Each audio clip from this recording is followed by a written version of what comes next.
Hello everyone, welcome back to the next video. In this video I will show you how you can achieve the new background extension effect for liquid glass in iOS 26 whenever you are using a navigation split view. So let me quickly show you what I mean. So here you can see this image which is present beneath our navigation split view. So if you see even behind the navigation split view I'm able to see our image.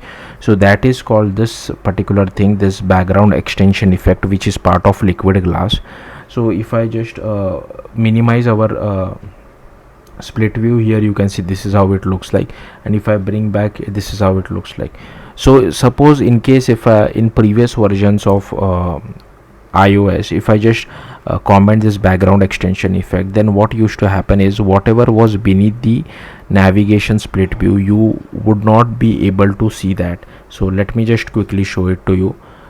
So here you can see you are not able to see it. So that's the difference, which is a new thing. So yeah, let's get started. So first I have just created a SwiftUI application. If you are using UIKit, I have made a separate video for this as well, so do check it out.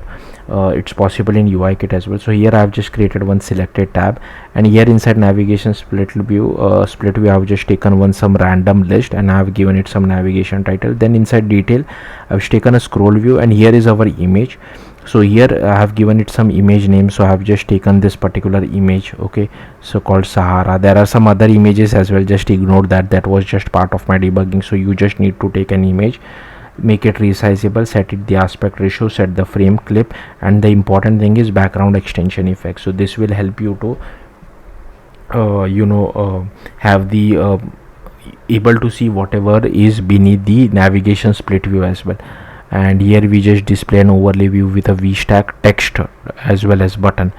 Yeah, and here I don't think we are really using this, so I can just remove this particular part as well. So yeah, that's all there is to it. If you have any questions, do let me know in the comments. Thank you for watching. Bye.